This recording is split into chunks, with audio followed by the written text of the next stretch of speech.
Et bonjour France. Écoutez, vous allez voir l'interview avec Pierre Jovanovic. Une interview super bien. Par contre, vous allez voir, j'ai eu changé le format pour la simple et bonne raison, c'est que quand j'ai enregistré, j'avais utilisé un nouveau programme.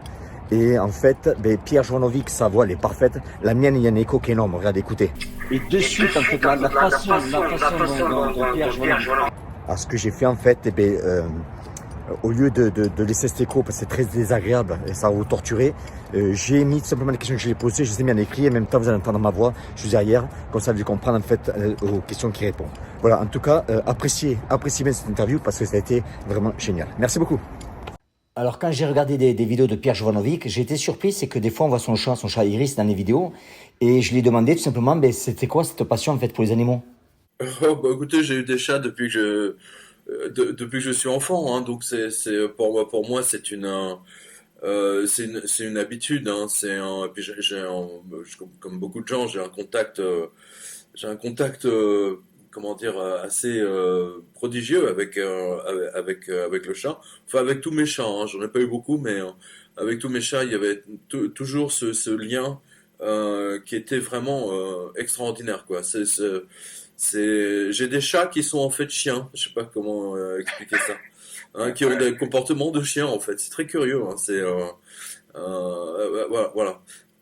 Et comme je vis à Los Angeles, en fait, que Los Angeles, ça veut dire les anges en français, hein, je lui ai posé une question qui était tout simple. Je voulais savoir si, en fait, est-ce qu'il avait vu une évolution, en fait, dans les mentalités par rapport aux anges gardiens, puisque son livre, en fait, c'était un best-seller qui a été vendu des millions de fois. Est-ce qu'il a vu une évolution par rapport à ça? Oui, il y a une évolution, bien sûr, il y a une évolution globale, mais ça ne change pas, si vous voulez, la nature profonde des gens. Ça doit être la même chose aux États-Unis, le mouvement New Age, en particulier en Californie, San Francisco, Los Angeles, San Diego, etc. Bon, vous voyez bien ce qui se passe, chez vous, hein, moi, j'observe véritablement les États-Unis et les Californiens en particulier. Et par rapport à ce que j'ai connu, c'est un absolu désastre. Et ça, c'est dû en fait à la crise. Enfin, c'est pas une crise financière, si vous voulez. Ça a été un vol global organisé par les banques américaines sous couvert de crédit défaut swap. Et aujourd'hui, je veux dire, quand je vois certains quartiers de Los Angeles où vous avez que des clochards qui sont alignés les uns à côté des autres, ou à San Francisco, mais je me dis, mais je n'en reviens pas. C'est absolument triste ce qu'est devenu ce pays. Les États-Unis sont devenus une plutocratie. Ça l'était déjà à l'époque, hein, ça l'était déjà à l'époque, euh, mais, mais, euh, mais là, c'est encore pire qu'avant. C'est-à-dire que la classe moyenne a été détruite par rapport à l'époque que j'ai connue, où il y avait vraiment une classe moyenne absolument prodigieusement puissante. Hein. C'était très important, hein. Surtout en Californie d'ailleurs. Euh, Mhm. mais moi, je suis arrivé. J'avais observé ça quand la première fois quand les États-Unis ont été frappés par une grande escroquerie bancaire qui s'appelait la LTCM, le Long Term Management Capital Management, qui était déjà une escroquerie à la base, hein, qui a fini par être sauvé par la Fed, hein, par le gouverneur. Oui. Euh, et la crise qui s'en est suivie, en fait, elle a mis du temps, elle a mis plusieurs années à arriver, mais elle a frappé la Californie de manière absolument prodigieuse avec des licenciements massifs. Et ça, c'était en 1990, 11, quelque chose dans ce goût-là, quoi. Voilà. Et en fait, c'est très curieusement, vous voyez, 87, 20 ans plus tard, vous voyez, on a eu les CDS. Mhm. Donc, en fait, je veux dire, les Américains passent d'une escroquerie à une autre, c'est-à-dire toujours pour protéger leurs intérêts, enfin l'intérêt de cette plutocratie. Et maintenant, on voit, si vous voulez, des commerces qui sont cambriolés en plein jour par des bandes parce que la Californie a décidé de ne plus persécuter, comme ils disent, les voleurs, s'ils ont pas dérobé, je sais plus combien, quel est le montant, 100 000 euros, 100 000 dollars, ou quelque chose de ce goût-là. Mais je me souviens de Downtown Los Angeles qui était quand même assez folklore, mais qui avait quand même son charme. même si c'était un peu dangereux le soir. Mais aujourd'hui, je n'ose même pas imaginer le coupe-gorge que ça doit être. Et vous savez, moi j'ai constaté quelque chose pour les Américains, c'est-à-dire qu'en fait San Francisco a toujours été en avance sur tout. C'est-à-dire que quand Los Angeles, si vous voulez, avait très peu de clochards ou de drogués, San Francisco en avait déjà énormément. Ouais, vous voyez? Et quand Los Angeles en avait beaucoup, on a eu beaucoup, alors San Francisco à ce moment-là avait dépassé tout ce qu'on pouvait imaginer. Donc aujourd'hui, je n'ose même pas imaginer San Francisco. Pour vous dire, je n'ai même pas envie d'y aller. Je veux dire, quand j'ai vu qu'il y avait une application pour signaler les crottes humaines dans les rues, je me suis dit, waouh, là, ils sont quand même, les démocrates, ils sont tombés bien bas. Hein. Dans la permissivité, dans le New Age, etc. Là, ils ont fait très fort, hein. C'est clair. Mais ça, c'est 30 ans de New Age. Ouais, oui, c'est 30 ans de politique New Age, peace and love, etc. Et on voit le résultat. Hein. Le résultat est absolument catastrophique. Vous mettez une crise bancaire là-dessus et vous obtenez San Francisco aujourd'hui. San Francisco vous donne le tempo. C'est ce que sera New York, je sais pas, peut-être dans 5-10 ans. Voilà. Et là, je rebondis sur Downtown LA. Downtown LA, en fait, c'est le centre-ville de Los Angeles où, en fait, ce que les gens ne savent pas, c'est que le soir, en fait, à partir du moment où la nuit tombe, et bien, les gens qui travaillent dans les buildings, quand ils descendent, qui vont dans leur voiture, ils sont protégés par des gardes armés.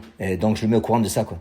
Ah mais je ne suis pas du tout surpris, mais moi, vous savez, moi j'ai pas connu ça quand je faisais des interviews, que ce soit ou même à Los Angeles, je veux dire même le soir, même downtown, moi j'avais couvert les émeutes de Los Angeles, et c'était quand même assez chaud, hein, c'était même spectaculaire, mais il n'y avait pas cette violence que vous avez aujourd'hui. Je veux dire, les gens qui travaillent downtown, les banquiers notamment, le soir ils sortaient avec la voiture, mais ils risquaient rien. De temps en temps, il y avait je sais plus comment on appelait ça, des carjacking, mais bon, c'était assez, c'était pas significatif. Alors qu'aujourd'hui, comme vous le dites, s'ils sont obligés d'escorter les gens par des gardes armés, c'est que la situation a empiré d'une façon telle que et après maintenant vous comprenez pourquoi ils ont installé une dictature.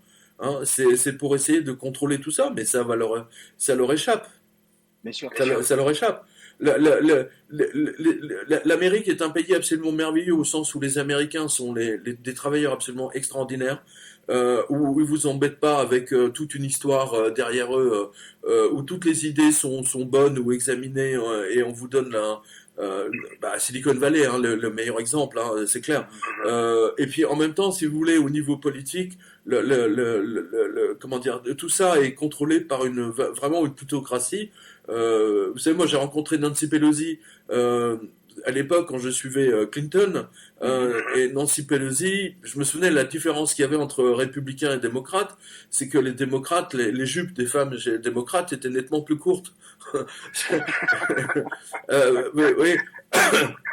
Mais je me souviens déjà la première fois que j'avais rencontré Nancy Pelosi, je me suis bien rendu compte immédiatement, une fraction de seconde, que j'étais en présence d'un ovni. C'est-à-dire que cette femme était tellement riche et avait tellement de pouvoir, alors que techniquement je savais même pas qui c'était en fait, hein, à ce moment-là, parce que j'ai rencontré dans une soirée électorale. Donc, mais on voyait bien que c'était au-dessus. Vous voyez, c'était cette sorte de plutocratie qui il émane d'eux une sorte de pouvoir infini, de pouvoir infini. C'est une sorte de rayonnement monétaire, je sais pas. Et c'était très curieux d'ailleurs, hein, que j'ai eu cette sensation. J'ai rencontré Madame Waters, vous savez, la maire de Compton. Avec laquelle que j'avais interviewé. Enfin bon, oui, j'avais quand même pas mal. Jerry Brown, oui, j'avais interviewé pas mal de gens aux États-Unis. Et c'est triste de voir ce pays partir comme ça. Mais vous savez, en France, on n'est pas loin. Hein. On a toujours 10-15 ans de retard par rapport aux Américains. Donc, et ce qu'ils font aux États-Unis, si vous voulez, ils nous l'exportent à un moment donné ou à un autre. Regardez ce qu'a fait Macron en 5 ans. Il a détruit le pays. Oui, en plus, là, en fait, ce que je dis tout simplement, c'est que plus c'est gros, plus ça passe. Hein. Oui, enfin, c'est pas que c'est plus gros, c'est gros, c'est pas, ça fait partie des formules un peu idiotes, excusez-moi, hein, c'est la formule tarte à la crème. C'est que les banquiers ont pris le pouvoir. C'est-à-dire que les ultra riches, en 2008, ont pris le pouvoir, pour se sauver eux-mêmes. Voilà. Et ils ont sacrifié le peuple et les classes moyennes. Voilà. Oui. C'est tout. Et ils ont pris le contrôle des journaux et des médias. On l'a vu pendant l'élection de Trump. Voilà. Et aujourd'hui, si vous voulez, vous n'avez plus aucun moyen comment dire, de résister. Hein, Oui. littéralement, regardez Elon Musk, il en a eu tellement marre de Twitter, de la censure sur Twitter, qu'il a racheté Twitter. Enfin, qu'il a mis, qu'il a acheté une partie de. Il est monté au conseil d'administration en achetant, je sais plus, 15 ou 20% des actions Twitter. Enfin, en tout cas, c'est le numéro un. Hein, voilà. Donc, les États-Unis, vous savez, n'oubliez pas, c'est un pays de cow-boys. Hein, c'est un pays de cow-boys. Les films de cow-boys sont là pour montrer ce qu'est la réalité. Il faut toujours remonter à la source. Hein, n'oubliez pas, moi je l'ai montré dans un livre qui s'appelle 777 et plus encore dans ce qui est son livre jumeau, on va dire 666, hein, qui parle principalement des États-Unis. N'oubliez pas Wall Street, aujourd'hui à New York, là où il se trouve, hein, où se trouve la bourse américaine, c'était là où on vendait les esclaves, hein, au XVIIIe siècle. Donc rien n'a changé, si vous voulez, tout a simplement été amplifié. Oui. Donc les Américains veulent mettre le reste du monde en esclavage. Voilà. Et c'est ce que vous observez. Là, après, je parle des trahisons, en fait, trahisons de l'élite. Je prends l'exemple d'un scandale américain qu'on a eu pendant le confinement. Mais en fait, tout le monde, toute la population était au courant, en fait, de ce qu'ils faisaient, quoi. Mais personne n'a bronché. Mais ils ont tous fait ça. Mais ils ont tous fait ça. Les Anglais, les Anglais ont fait ça. Ils ont tous fait ça. C'est tout. Même en France, ils ont fait ça. Les journalistes de BFM, pendant qu'ils expliquaient aux Français qu'il fallait impérativement, vous savez, se confiner, rester chez vous, blabla. Eux, ils festoyaient dans le restaurant en bas de chez eux. C'est ça. Donc vous voyez bien que je veux dire, il y a une collusion média. Hein, voilà. Les médias étant l'intermédiaire, si vous voulez, entre les politiques et le peuple, il était vital, si vous voulez, pour. Moi, j'ai connu le Los Angeles Times comme étant l'un des plus grands journaux au monde, qui faisait jeu égal avec le San Francisco Chronicle ou le New York Times. Aujourd'hui, quand vous pensez que le Los Angeles Times a été racheté par un ancien un ancien marchand de métaux, vous voyez, qui a fait fortune dans vous savez, dans les voitures cassées, dans les casses automobiles, etc. Bon, j'ai rien contre les casses automobiles ou ceux qui les gèrent, hein, ou ceux qui veulent vendre, mais il y a un clash de culture. Vous voyez, il y a un clash de culture et ce n'était pas viable. Ça vous montre, si vous voulez, que le système économique déjà était brinque-ballant. Parce que moi, j'ai un souvenir de Los Angeles Times rempli de pubs et le samedi, hein, le journal du samedi, qui faisait 3 kilos. Hein, avec tous les suppléments, cuisine, cinéma, shopping, magazine, enfin, je veux dire tout. Enfin, c'était quand même incroyable. Moi, j'ai l'impression, si vous voulez, d'avoir, je ne sais pas comment vous expliquer ça, d'avoir assisté, si vous voulez, d'avoir vécu les plus belles années des États-Unis et ensuite d'avoir assisté à son déclin. Vous voyez, il y a un réalisateur canadien qui a sorti un film sur le déclin. Je crois que le titre du film, c'est Le déclin des États-Unis. Vous voyez, les artistes et les écrivains, les réalisateurs sont des prophètes, hein, quelque part. Ils vous annoncent le futur. Et là, en fait, j'ai sauté du coq à l'âne. Je lui ai demandé s'il a créé, en fait, sa maison d'édition suite au refus qu'il a eu par rapport à d'autres maisons d'édition, en fait, pour son livre Les Anges Gardiens. Donc, je voulais savoir, est-ce que s'il a créé ça par rapport au refus? Non, pas du tout, ça n'a rien à voir. Non, ça c'est arrivé bien après. Je veux dire, c'est Daniel Philippaki qui a fini par publier mon livre. Hein, donc, on a quand même trouvé un terrain d'entente. Mais c'est vrai que les 10 plus grandes maisons d'édition à l'époque en France avaient refusé mon manuscrit. Oui, ça c'est clair. Donc, pour vous montrer, si vous voulez, qu'elles ne sont pas à la hauteur. Dès qu'il s'agit, si vous voulez, de tant que vous parlez de romans, tant que Christine Angot vous raconte qu'elle a ses règles et qu'elle a mal à la tête, ça c'est bon, ça c'est un truc qui marche bien. Vous voyez, ces genres de trucs. Mais dès que vous rentrez, si vous voulez, dans le dur, dans des enquêtes journalistiques. Alors là, bon, il n'y a plus personne, surtout sur un sujet aussi difficile que celui-là. Et là, je lui pose une question, je demande en fait pourquoi en fait le sujet d'un gardien, c'est un sujet qui n'intéresse pas les maisons d'édition. C'est sûr que c'est un sujet difficile, mais il se trouve, si vous voulez, que moi je suis l'un des rares, je crois même que je suis le seul au monde, hein, Oui, euh, oui. avoir la preuve de ce que j'ai vécu, puisque ce que j'ai vécu a été enregistré au commissariat de Milpitas. Hein. De toute façon, les gens peuvent, ils ont la preuve, hein, ils vont sur le site quotidien.com ou jovanovic.com et c'est l'histoire de la balle, hein, donc ça y est, voilà. Il y a la carte du et puis c'est les gens de CNN qui avaient retrouvé la plainte. Hein, parce que moi je savais même pas que le flic avait tout noté, hein, que j'avais vu la balle au ralenti et tout, donc c'était Oui, assez oui. marrant. Voilà. Et là, c'est vrai que quand on parle d'un gardien, les gens ont l'impression que tu vas parler du Père Noël, tu vois. Alors, et là, Pierre, en fait, c'est très intéressant parce qu'il nous fait comprendre, en fait, il nous parle de la présence d'un gardien dans les plus grandes religions. Non, non, mais je veux dire, les anges, si vous voulez, bah, déjà, vous êtes à Los Angeles, donc les anges, si vous voulez, c'est universel. Hein. Au Japon, ils ont les Japonais qui sont shinto et bouddhistes, ou parfois les deux, parfois l'un ou l'autre. Je veux dire, mais chez les Japonais, l'ange gardien est fondamental, ça fait partie de leur vie. Hein, voilà.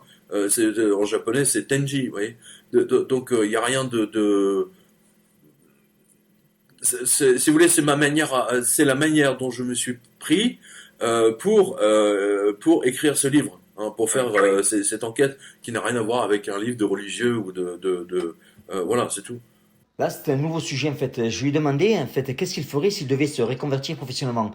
Est-ce qu'il préférerait, en fait, travailler pour une grosse compagnie, une grosse entreprise, une entreprise familiale, ou est-ce qu'en fait, il se mettra à son compte? Écoutez, je veux dire, vous savez, quand on est journaliste et écrivain, on n'a pas besoin de se reconvertir puisque c'est quelque chose qui dure. Je veux dire, c'est une profession que vous pouvez exercer jusqu'à la fin de votre vie. Me reconvertir, oui, moi, ça me déplairait pas de piloter la communication d'une multinationale. Oui, là, ça m'amuserait. Mais bon, mais sans plus, je veux dire, je sais pas en fait. Non, je préfère être indépendant. Franchement, j'ai pas envie, j'ai plus du tout envie de piloter. Je l'ai fait pendant un certain temps, donc c'est bon. Je crois que j'ai donné. Donc, comme Pierre Jovanovic est directeur littéraire et aussi c'est un best-seller, je lui ai demandé, en fait, quel conseil il donnerait à un jeune qui se lance dans la vie active et qui voudrait s'épanouir professionnellement. Alors, écoutez, là, franchement, moi, je sais pas trop. Vous savez, ça dépend de ses préoccupations. Euh, je, ce dont je me souviens, si vous voulez, c'est que quand j'avais 20 ans, 22 ans, 23 ans, et quand les anciens, entre guillemets, donnaient des conseils, c'était toujours des conseils bidons. Donc, je m'abstiendrais de le donner des conseils. C'est simplement de suivre leur intuition et de faire toujours ce qu'ils aiment. Parce que quand vous faites quelque chose que vous aimez, vous n'avez pas l'impression de travailler. Donc déjà, vous ne travaillez pas. Voilà. Donc ça, c'est quelque chose de fondamental. Voilà. Parce que tous ceux qui vivent euh, sous des pressions hiérarchiques, etc., à un moment donné, ils finissent par craquer, voilà, ou changer d'entreprise, ou se mettre en maladie. Enfin bon, voilà. C'est ce que j'ai toujours pu observer depuis 50 ans que je suis en activité. Voilà, la question c'est est-ce que le peuple français en fait n'est pas trop dépendant des aides de l'État, quoi. C'est vrai que moi d'ici la Californie, je vois des choses, je me dis bah, c'est pas possible quoi. Quand j'additionne le nombre des fonctionnaires, le nombre de retraités, des chômeurs, des personnes en arrêt maladie, des entreprises en fait qui reçoivent des subventions en fait contre le Covid, en fait je regarde bien, ça fait peu de Français non dépendants des aides de l'État. Donc je lui demande qu'est-ce qu'il en pense. Ça fait partie, si vous voulez, du système égalitaire français. N'oubliez pas, c'est De Gaulle qui avait qui avait quand même instauré tout ça avec le Conseil national de la résistance, chose que de Macron, toute l'équipe de Sarkozy-Macron sont en train de Hollande. Sarkozy, Hollande, Macron, si vous voulez, c'est les trois plaies qui ont détruit la France, les uns après les autres. Hein, voilà. Les uns après les autres. Donc et aujourd'hui, bon, on est devant les élections. J'espère que Macron ne passera pas. Très sincèrement, je suis même prêt à voter Mélenchon pour vous dire. Hein, c'est grave. Mais pas cette ordure. Voilà, c'est une ordure. L'affaire McKinsey, si vous voulez, j'ai dit dans une revue de presse il y a à peu près 2 mois avec Olivier Pichon sur TV Liberté que c'était un agent américain qui travaillait pour la CIA et qui recevait ses instructions de la CIA, voilà, hein, on apprend, si vous voulez, un mois après qu'en fait c'est McKinsey qui a piloté la totalité, si vous voulez, et Bain aussi, hein, qui ont piloté le programme de confinement en France et même chez vous, chez vous j'ose même pas en parler, mais dans toute l'Europe, dans toute l'Europe. C'est une politique et un programme qui a été mis en place par les Américains. Et en France, ça a été mis en place par le biais de sociétés de consulting comme McKinsey. Là, on parle de l'avidité en fait, des grosses corporations américaines. Oui, mais là, on retrouve, si vous voulez, cette avidité, ce grid américain qui va finir par les perdre. C'est triste parce que vous savez, vous aux États-Unis, vous êtes devant une révolution quand même. Hein. Je veux dire parce que là, la situation telle qu'elle est ne pourra pas durer éternellement. Ce n'est pas possible, si vous voulez, je sais plus que 20 personnes possèdent. Je sais plus, 30 ou 40%, voire la moitié des États-Unis. Enfin, c'est de tout ce qui se fait aux États-Unis. C'est impossible. C'est impossible. Il y a quelque chose qui ne va plus. Je vous assure, quelque chose qui ne va plus du tout. C'est terrifiant d'observer, je veux dire, l'Amérique que j'ai connue et l'Amérique que vous avez aujourd'hui, on en parlait au début, je veux dire, avec tous les clochards, je veux dire, vous avez des avenues entières remplies de clochards, au point que ça pourrait s'appeler Clochardville, non plus Hollywood ou je ne sais quoi.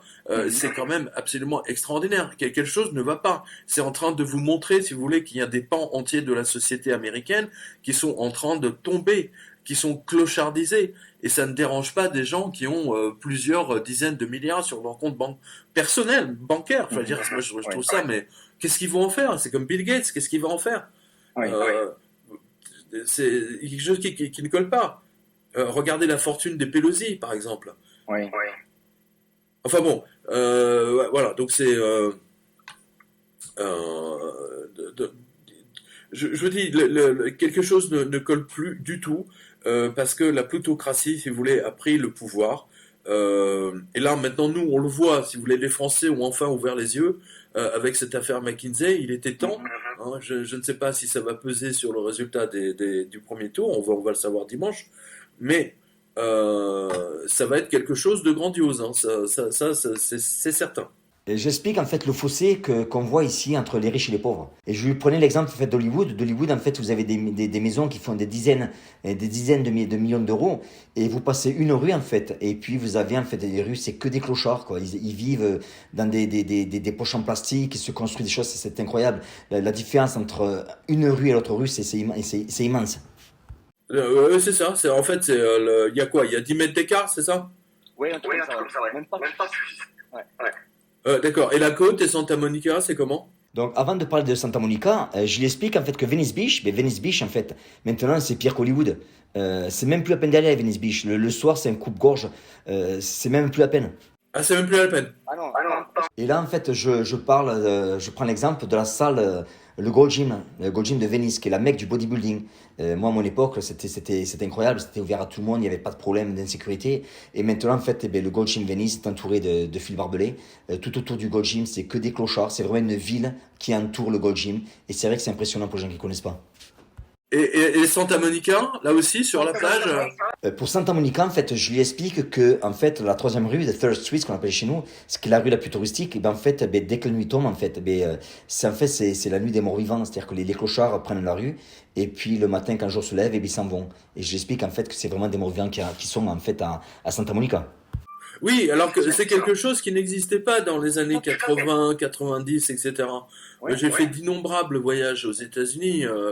Je sais pas, j'ai dû en faire une centaine. Mais de ce que je vois aujourd'hui, par des gens qui filment, etc., qui filment des rues que je connaissais, mais je n'en reviens pas, quoi. Mais je vous dis, je pense, si vous voulez, que ce qui se passe à San Francisco, c'est rien. Enfin, ce qui se passe à Los Angeles, c'est rien par rapport à ce qui se passe à San Francisco. Parce que à San Francisco, ils sont complètement dingues. Ce que je veux dire par là, si vous voulez, c'est que les politiciens ont perdu tout sens, tout bon sens, je dirais, euh, et qu'ils favorisent en fait tous ces drogués. En plus, moi, ce qui est incroyable, si vous voulez, les États-Unis, c'est qu'ils sont tous armés, donc c'est encore plus dangereux, quoi. C'est clair. Hein, voilà. Et là, je lui demande aussi comment est-ce qu'il voit la France en 2025, en 2030. Écoutez, je ne sais pas, on va le savoir dimanche. Euh, Ce qui est sûr, si vous voulez, c'est qu'on va vers on va vers une révolte globale, de toute façon. Si Macron est réélu, si vous voulez, le mouvement des Gilets jaunes va être encore pire, à cause de l'inflation, si vous voulez, qui a frappé la France depuis à peu près 8 mois maintenant. Euh, donc cette inflation a empiré effectivement cette année en 2022. Euh, euh, le fait qu'il y ait la guerre en Ukraine, alors c'est très bien pour les politiques, pour Macron, parce qu'il peut dire oui, c'est de la faute de Poutine. Ben voyons, bien sûr, c'est de la faute de Poutine. Hein, c'est surtout de la faute de la Banque centrale européenne et de la Fed qui imprime des centaines de trilliards de fausses monnaies depuis des années et des années. Et en fait, on est au bout du rouleau. Voilà. Donc, moi, je sais pas si vous voulez. Cela dit, aux États-Unis, ils arrivent à tenir depuis 2008-2009, depuis que tous les gens ont été arnaqués avec tous les crédits de l'époque, les Altea, et que sais-je, de toutes les conneries que Moody's a inventées, que la JP Morgan a inventées, et qui ont été vendues par Goldman et tous les autres. Et Prodigy. Donc, enfin, je sais pas, moi,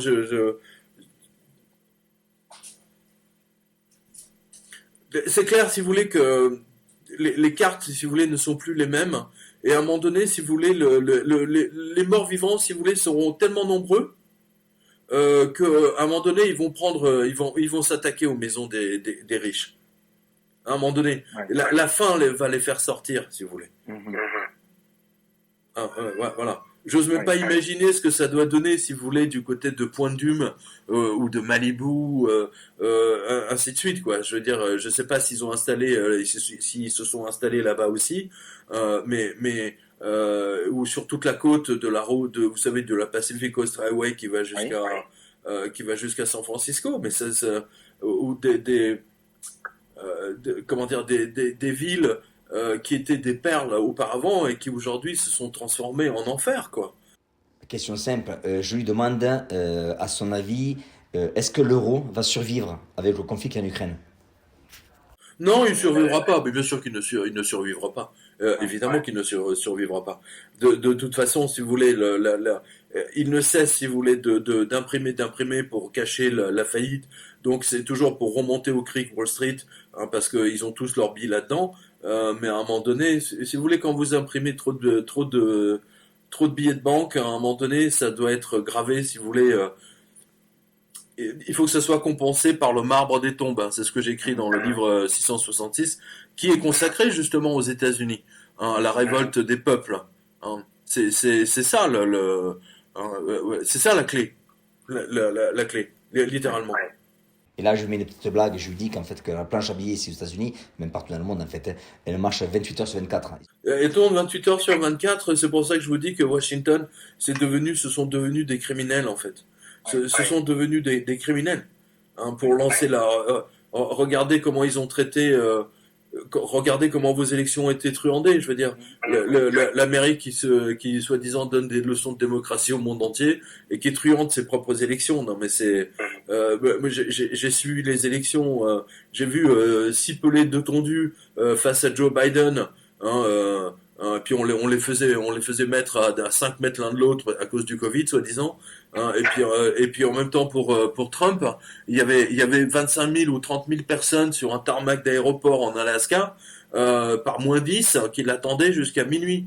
Attendez, je veux dire, il y a quelque chose qui va pas, quelque chose qui ne va pas. L'Amérique a perdu, c'est fini, c'est terminé, c'est fini, c'est terminé. Et vous avez vu que les GAFA ont pris le contrôle. Et oui, c'est sûr. Ils ont même bloqué Trump.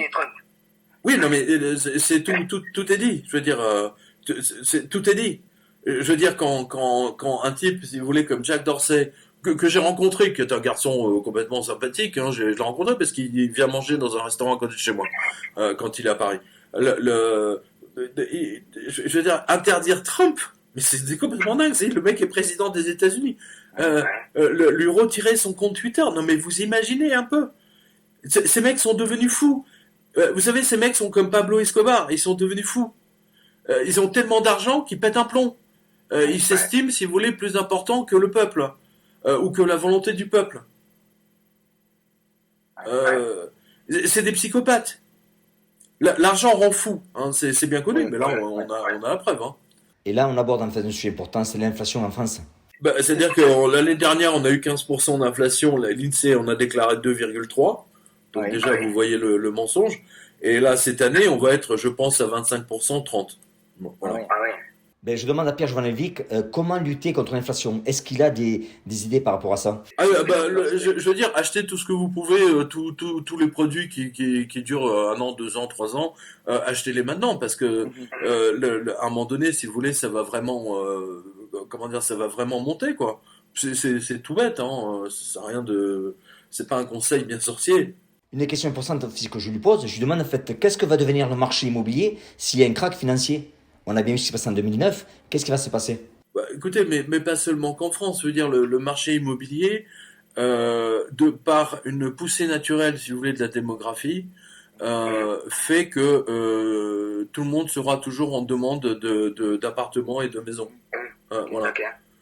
C'est tout. Aux États-Unis, les loyers, il y a une augmentation des salaires de 6%, mais les loyers ont pris, je crois, 17% ou 18%.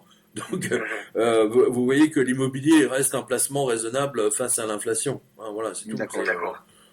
Ça l'a toujours été. Ça l'a toujours été. Donc du coup, je lui pose une question qui est toute simple, c'est que est-ce que l'immobilier, en fait, est une valeur plus sûre que l'or? En cas de crise, en fait, est-ce qu'il vaut mieux investir sur l'immobilier ou sur l'or?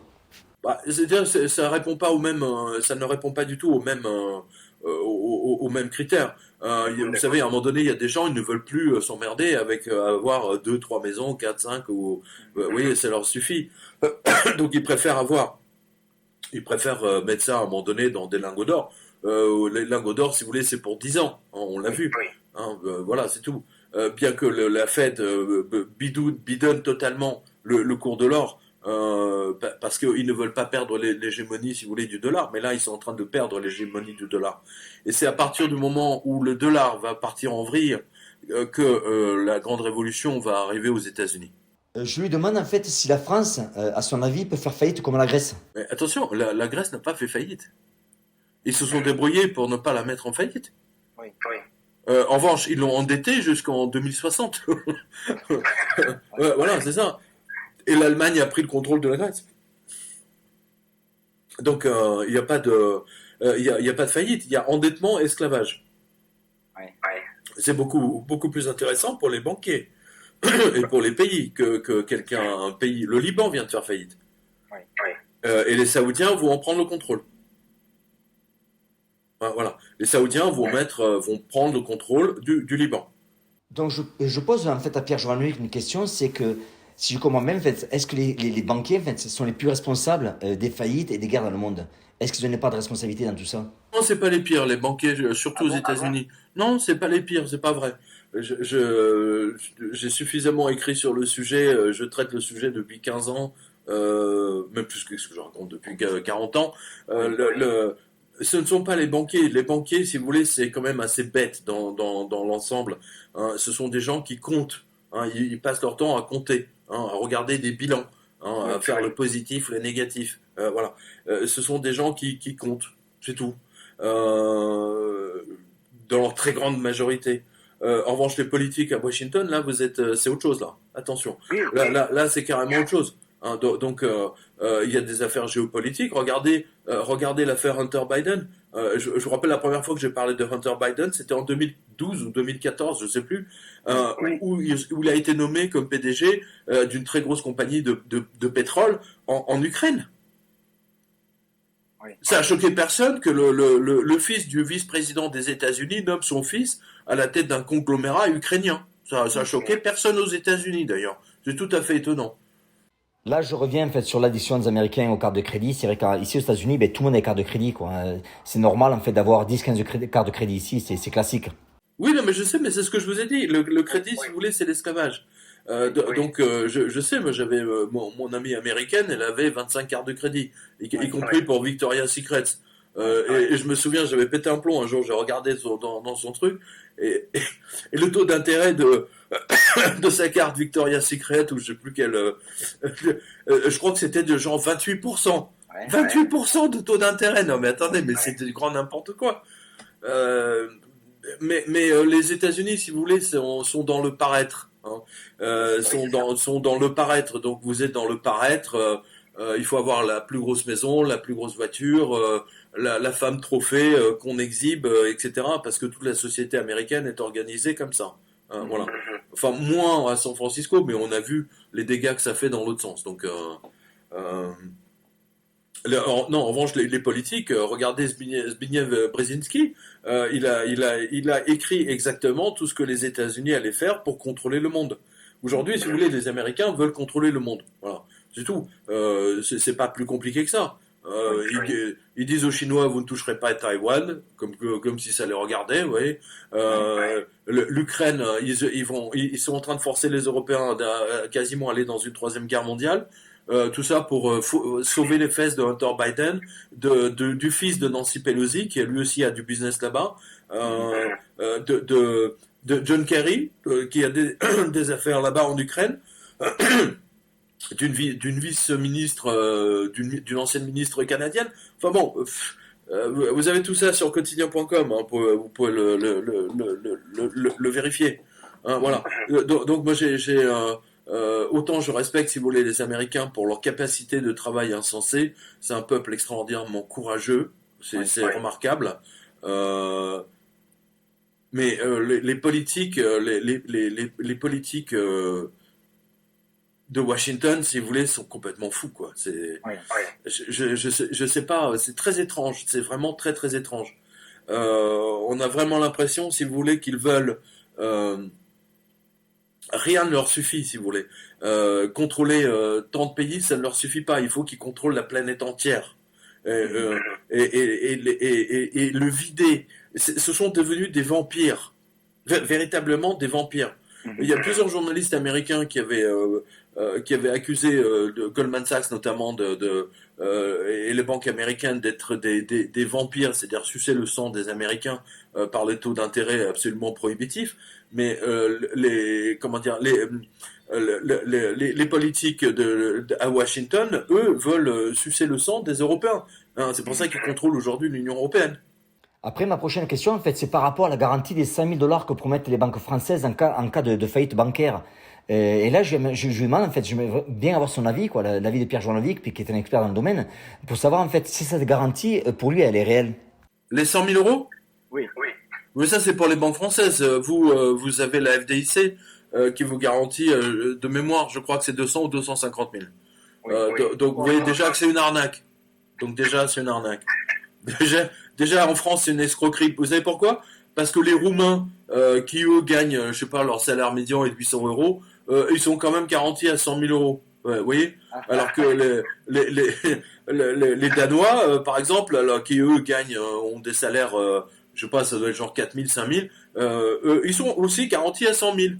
C'est une escroquerie. Mais toute l'Union européenne est une escroquerie. Et c'est une fabrication américaine de la CIA. Vous le savez très bien. Bon, c'est une fabrication, si vous voulez, dans le sens où plus de guerre, machin, etc. Bon, alors on va dire que c'était idéaliste, mais aujourd'hui c'est plus du tout idéaliste. Si vous voulez, c'est complètement mercantile, quoi, 100%. Comme on arrive en fin d'interview, je lui pose une question que je pose très souvent à mes invités. Hein. C'est quel conseil Pierre Jovanovic dirait à Pierre Jovanovic d'il y a 35 ans s'il le pouvait? J'aurais pas de conseil à lui donner. J'aurais pas de conseil à lui donner. Parce que c'est très facile, si vous voulez, de donner des conseils du haut de son âge, alors que quand vous avez 20 ans, 22 ans, si vous voulez, vous n'êtes, je veux dire, les moteurs qui vous animent sont fondamentalement différents. Hein. Voilà, c'est aussi simple que ça. Donc, moi, vous savez, j'ai lu énormément de biographies. Hein. La biographie, c'est vraiment j'adore ça. J'adore les biographies parce que ça vous montre, si vous voulez, que les gens ont quand même, alors peut-être pas tous, hein, mais en tout cas, en tout cas, les gens ont un destin, si vous voulez. Il y a un destin qui est tracé. on a l'impression de faire des choix, mais en fait, on les fait pas. On les a déjà faits. Je sais pas comment expliquer ça. Oui. Je pense notamment au général Patton, oui, qui à 17 ans ou 16 ans quand il entre comme cadet à West Point, il commence son carnet intime, parce qu'à l'époque c'était la mode il n'y avait pas de radio, il n'y avait pas de télé, donc tout le monde avait son petit journal intime, et il commence son journal en disant je commence ce journal parce que je sais qu'un jour je serai très célèbre. Ouais. Oui, oui.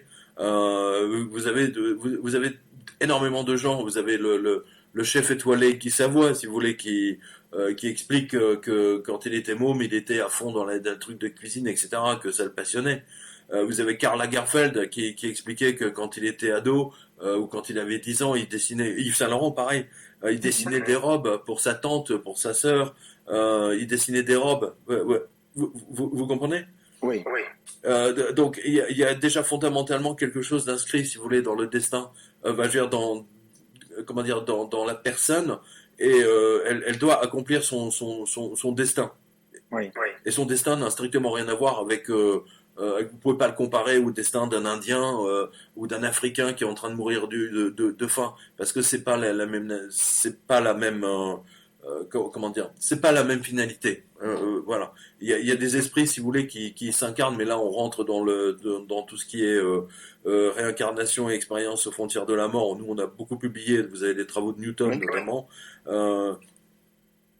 Vous avez des gens qui s'incarnent pour être bébé pendant, je sais pas, 6 mois et qui meurent en laissant les parents dans un drame le plus total.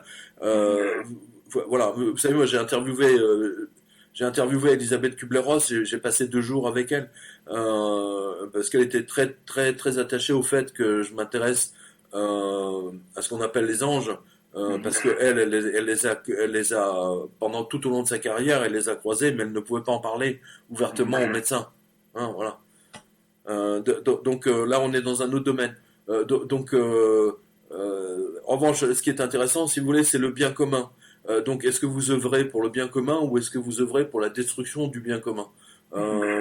Ce qu'on observe aujourd'hui aux États-Unis, si vous voulez, c'est la destruction du bien commun. Expliquez-moi comment un pays comme les États-Unis ne peuvent pas avoir une sécurité sociale alors que la France l'a eu dès 1948 ou 1950. Oui. Et ça ne nous a pas empêché de développer le Concorde, d'inventer le TGV, d'avoir des centrales nucléaires, d'avoir une armée, et ainsi de suite. Non, parce que si vous voulez, la mentalité fondamentale, si vous voulez, des Américains, c'est le greed. Voilà, c'est le film Wall Street qui a mis ça à la mode. It's good to be greedy. Donc c'est quelque chose de très, de très perturbant, mais c'est la nature même, si vous voulez, des États-Unis. N'oubliez pas, les États-Unis ont été peuplés à la base par tous les repris de justice qui ont été envoyés des géoles anglaises. Ne l'oubliez pas. Louis XV a ramassé toutes les putains du bois de Vincennes, les a envoyés à la Nouvelle-Orléans quand même.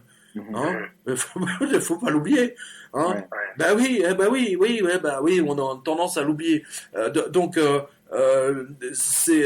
Les Anglais ont fait pire, si vous voulez, dans la graduation. Après, ils ont plus on montait dans la gravité des crimes, et plus ils les envoyaient loin. Alors c'était l'Australie, puis au final après c'était vraiment la Nouvelle-Zélande, vous voyez. Là c'était la totale. Et quel est le pays qui a été le pire avec ces gens, avec ces citoyens pendant ce Covid? C'est l'Australie. Voilà. Nouvelle-Zélande, on n'a pas eu parce qu'ils se sont complètement fermés. Mais bon, Nouvelle-Zélande, personne ne sait où c'est de toute façon, donc tout le monde s'en fout. Mais l'Australie, on a vu ce que ça a donné. Mais ça a été monstrueux ce qui s'est passé en Australie là. C'était pire que chez vous, pire qu'à New York. Voilà, c'est la société qui nous attend, malheureusement. Oui. Et c'est ce qu'ils veulent imposer. Voilà, c'est cette société-là de contrôle absolu qu'ils veulent imposer. Voilà, et tout ça a été pris en... vous savez pourquoi ils disent Build Back Better, c'est toujours en relation, si vous voulez, avec Davos, avec leur truc. Parce que c'est leur façon de signer 666. Build Back Better. Parce que quand vous écrivez ça en minuscules, hein, ben c'est B, B, B. Hein, donc voilà, c'est leur petit 666. Davos, ils ont fait le truc. Macron a donné, il a même signé, si vous voulez, il a donné 666 millions à la presse. Tant et si bien, si vous voulez, que les fonctionnaires à Bercy se sont dit, mais qu'est-ce qu'il nous fait là? Pourquoi il fait pas 664 ou 650? Pourquoi spécifiquement 666? Ben, c'est extrêmement... Ils signent! Ils signent leur crime. Hein, voilà, c'est une signature, voilà, c'est Zoro, c'est Z, voilà, hein, c'est le Zoro. Hein, ce que vous expliquez, le prix du premier ordinateur Apple. Exactement, voilà, c'est tout à fait ça. Et encore, moi, quand Steve Jobs a fait ça, si vous voulez, il a eu une lueur absolument extraordinaire parce qu'au début, le logo, n'oubliez pas, le logo d'Apple, le premier logo, c'était Newton assis sous son arbre avec la pomme qui tombe. Hein, et c'était Régis McKenna qui était à l'époque, je sais plus, je crois que c'était directeur du marketing ou de la publicité chez Apple, qui avait mis ça, et Steve Jobs avait dit non, ras-le-bol de ça, on va le mettre à 666 et on va mettre la pomme croquée, la pomme du péché. Voilà, voilà, c'est signé. Bon, ça c'était très anglo-saxon, hein, ils aiment bien signer le truc. Hein. Rappelez-vous l'inauguration de Macron au Louvre avec la pyramide du Louvre derrière lui avec l'œil. C'était génial, c'était signé. Il a été élu avec 60,66% des voix. Enfin, il y en a plein. Il y a eu plein de choses comme ça. Voilà, donc c'est leur petite façon de signer, parce que le but ultime, si vous voulez, des anglo-saxons, des protestants anglo-saxons, si vous voulez, c'est de mettre à bas totalement les pays catholiques. Hein, et aujourd'hui, regardez l'état de la Grèce. Bon, ils sont orthodoxes, mais c'est pareil. Regardez l'état de l'Espagne et surtout de l'Italie. Les Italiens sont morts. 132% ça va être bientôt, ça va être la Grèce chez eux. Hein, vous allez voir. Voilà, mon cher ami. Je demande à Pierre Jovanovic, tout simplement, c'est quels sont les livres à lire en premier de sa maison d'édition, quels sont les livres qu'il recommande, en fait, pour ceux qui veulent s'intéresser à son travail. Alors, en économie, je recommande 666. Voilà, ça c'est vraiment, pour moi, c'est le plus important. Et ensuite, il y a un deuxième livre que je recommande, c'est, comment dire, c'est l'histoire de John Law. C'est lui qui a inventé la banque. C'est un Anglais qui s'est réfugié en France et les caisses étaient vides. Et donc il a proposé l'invention du billet de banque. Et il a inventé la banque centrale, il a inventé la spoliation des épargnants, l'interdiction d'avoir de l'or et de l'argent chez soi. Voilà, c'est l'histoire de John Law, voilà, que j'ai fait. Parce qu'il y a Enron dedans, hein, j'ai fait toute la partie, et c'est surtout un livre qui montre à quel point les musiciens, les artistes sont des prophètes, hein, voilà. C'est-à-dire qu'ils annoncent le futur, hein, voilà. Et c'est un livre que le président de la République française, Adolphe Thiers, en fait, il avait montré ce qui s'était passé, si vous voulez, avec la faillite de la banque de John Law. Hein, donc, et on a modernisé le texte du français, on est passé du français ancien, du vieux français, du vieux François, on l'a modernisé en français actuel. Et c'est vraiment passionnant. Hein, voilà. Je donne rendez-vous à vos spectateurs américains d'aller sur le jardin des livres .fr. En tout cas, je voulais vous remercier d'avoir écouté cette interview en entier. Merci également à Pierre Jovanovic pour m'avoir accordé son temps. Encore une fois, je suis désolé du problème que j'ai eu au niveau du son, mais je n'avais pas le choix pour qu'il y ait une interview en fait de qualité. J'étais obligé de faire ce que j'ai fait là. Surtout, n'hésitez pas à partager cette interview avec vos amis. Je vous mets en description en fait tous les liens pour suivre Pierre Jovanovic sur les réseaux sociaux et commander ses livres. Merci beaucoup encore une fois. J'apprécie beaucoup votre temps. Ciao.